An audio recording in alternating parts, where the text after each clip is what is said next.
អ្នកក៏គង់ចុះសប្តាហ៍អបសុកអត់ដឹងទៅណាមែនទេដូច្នេះយើងអាចទៅឈៀលនៅលើភ្នំបានដូច្នេះហើយថ្ងៃនេះខ្ញុំនឹងនាំបងប្អូនទាំងអស់គ្នាទៅពិចនិចលើភ្នំ297ជាមួយនឹងគ្រួសារដ៏សែនតូចរបស់ខ្ញុំ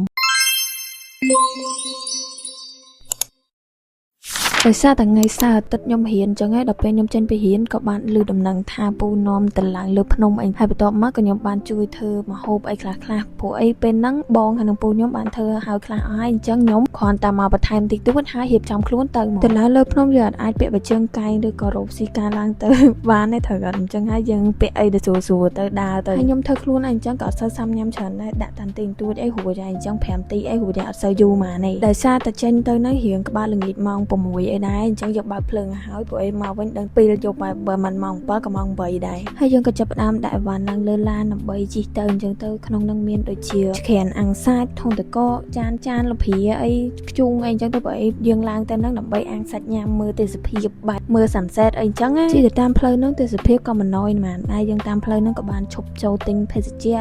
ក៏ដូចជាតកអីសម្រាប់ញ៉ាំនៅលើភ្នំអីអញ្ចឹងទៅដល់លើនឹងមិនមែនស្រួលងាយទិញណាហើយណាមួយបើយើងទិញទៅទុកហើយមកទៅក៏វាស្រួលដែរទៅដល់អត់ពិបាកទិញអីច្រើនសាំញ៉ាំតែចង់និយាយថាវីដេអូនេះឧបត្ថម្ភធម្មតា Express ហ្មងចាព្រោះអីគ្រួសារខ្ញុំគឺថាគ្រួសារ Express ទៅដល់ណាក៏ទិញ Express ញ៉ាំដែរឧទាហរណ៍ថាបើសិនក្រុមហ៊ុន Express ឧបត្ថម្ភឲ្យខ្ញុំអីអញ្ចឹងមិនដឹងអស់ប្រហែលទេបើសិនលេងញ៉ាំ Express ទាំងពូជអីចឹងអីជីប្រហែល10ទៅ15នាទីខ្ញុំក៏បានទៅដល់ឡើងលើភ្នំអញ្ចឹងតែប៉ុន្តែថ្ងៃនោះអាទិត្យគឺថាមនុស្សច្រើនញាក់សាច់ហ្មងហើយតែអត់សូវហ៊ានថតប៉ះគេច្រើនទេខ្លាចគេវាយនិយាយលេងតាគេណាទៅវាយអ្នកក៏កង់ស្លូតសឹងអីតែទៅដល់លើភ្នំហ្នឹងគឺថាទេសភាពឲ្យអួយត្មងណាយើងចាប់ផ្ដើមរត់រះក្រែកន្ទេលក្រែអីហើយបញ្ញាប្រកាត់ភ្លើមកាត់អីដើម្បីអាំងសាច់អីចឹងក៏តែតាំងកពិតរឿងទី1ទៅដល់គឺថាថតរូបហ្មងខ្លាច sunset លិចបាត់គ្រាន់តែទៅដល់ក្រែកន្ទេលមិនទាន់គឺថា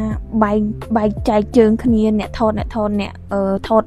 ឲ្យពេញហ្នឹងតែម្ដងចាហើយបងប្អូនបើខ្ញុំវិញគ្រាន់តែមកដល់ភ្លាមក៏ឈោមមើលទេសភាពបែបបរោះឯកាអីចឹងណាមើលដឹងហ្មងមើលដឹងថាទៅជាមួយគ្រួសារណាទេយល់ល្អយ៉ាងណាក៏ឆ្លៀតទៅជាមួយគ្រួសារអីអញ្ចឹងទៅយើងដឹងថាយើងរាល់ថ្ងៃហ្នឹងម្នាក់រៀងរវល់អីអញ្ចឹងទៅដូចខ្ញុំនឹងរៀនផងធ្វើការផងរាល់ថ្ងៃជាប់អីអញ្ចឹងទៅតែពេលខ្លះតនេពូក៏នាំដើរលេងដើរអីអញ្ចឹងទៅដើម្បីរំសាយទុកហើយក៏បង្កើនភាពស្និទ្ធស្នាលជាមួយគ្រួសារអីអញ្ចឹងព្រោះអីថ្ងៃខ្លះក៏មិនអត់តុងនឹងបាននិយាយរកគ្នាញ៉ាំបាយមួយគ្នាអីផងអញ្ចឹងមានពេលវេលាល្អបង្កើនអនុស្សាវរីយ៍ល្អជាមួយគ្នាទៅដោយសារតែពេលវេលាអាចបកក្រោយបានអីអញ្ចឹងកុំឲ្យមានពាក្យថាស្ដាយក្រោយឬក៏អីហួសពេលអីចឹងមកជីវិតខ្ញុំនេះគឺថាស្អប់ពាក្យស្ដាយក្រោយខ្លាំងជាងគេបំផុតហ្មងអញ្ចឹងហើយមុនខ្ញុំធ្វើអីខ្ញុំពេលខ្ញុំគិតហើយខ្ញុំធ្វើ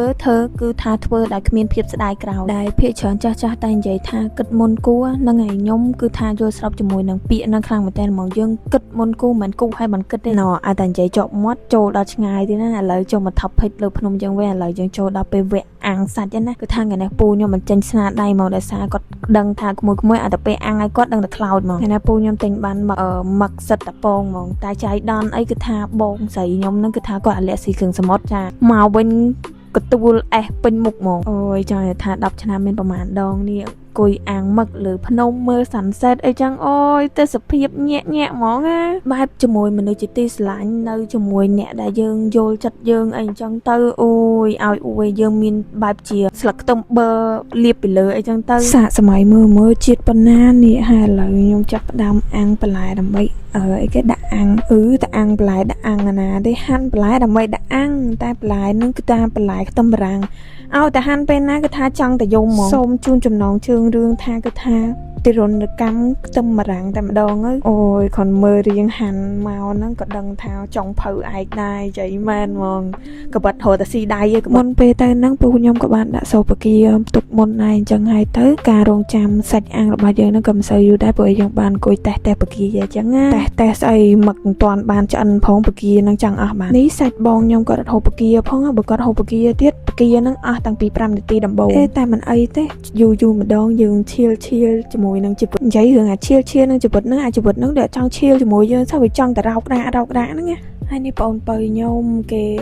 ឈៀលបែបបារោះកំសត់ស្នេហ៍អញ្ចឹងហើយទៅគេចាប់ផ្ដើមឃ្លានក៏គេមកញ៉ាំអីចឹងទៅរាល់ថ្ងៃហ្នឹងបានមួយហ្នឹងទុកគ្រាន់គោក្នុងផ្ទះហើយចឹងណានិយាយពីថាមាត់អត់ដាច់ពីគេសោះហ្មងចាគាត់នាំបានរឿងថ្មីរហូតទុកមួយគ្រាន់គោក្នុងផ្ទះ មេឃចាប់ផ្ដើមងងឹតមកយើងក៏ចាប់ផ្ដើមឆ្អិនអញ្ចឹងទៅឃើញអត់ពូខ្ញុំអាំងមកក៏តំណងញាក់សាច់ហ្មងហើយមកអាណាសិតតពងហ្មងអូយគាត់ឃើញហើយឃ្លានម្ដងទៀតហ្មងព្រោះអីវីដេអូខ្ញុំភាគច្រើន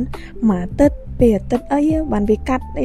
ចឹងហើយដល់ពេលបើកមើលវីដេអូម្ដងទៀតស្រក់ទឹកមាត់តែរហូតមេឃងងឹតគឺជារឿងមេឃពូខ្ញុំបានត្រៀមឲ្យបានរួចជាស្រេចតែម្ដងចាមានតាំងពីសូឡាមានទាំងពីអំពូលអត់ឲ្យងឹតសោះហ្មងបន្ទាប់ពីសាច់អស់អញ្ចឹងទៅយើងចាប់ផ្ដើមអាំងបន្លែណាតែក៏ពិតបន្លែនឹងអាំងតាំងពីដំបូងជាមួយសាច់ហ្នឹងក៏ប៉ុន្តែសាច់ហ្នឹងគឺថាអស់មុនគេរហូតតែម្ដងចាមើលគ្រាន់តែសម្បកគឺថាមួយថងពេញបឹបហ្មងតែយើងបានយល់ដឹងបានថាទេវតាមិនអាចឲ្យយើងមានសេចក្តីសុខបានយូរទេមកដល់ពេលនេះពេលវេលាដ៏មានក្តីសុខក៏បានបញ្ចប់អញ្ចឹងហើយយើងត្រូវបង្កើតក្តីសុខឲ្យខ្លួនឯងហើយកុំភ្លេចបង្កើតពេលវេលាល្អៗជាមួយមនុស្សជាទីស្រឡាញ់យើងផងព្រោះអីយើងអាចទាញពេលវេលាបកក្រោយបានទេហើយវីដេអូហ្នឹងក៏បានបញ្ចប់មកដល់ដំណឹងដែរអរគុណអ្នកគ្នាដែលបានមើលវីដេអូបានដល់ចប់អ្នកគ្នាមើលមកដល់ពេលនេះមានន័យថាអ្នកគ្នាចូលចិត្តវីដេអូហ្នឹងហើយ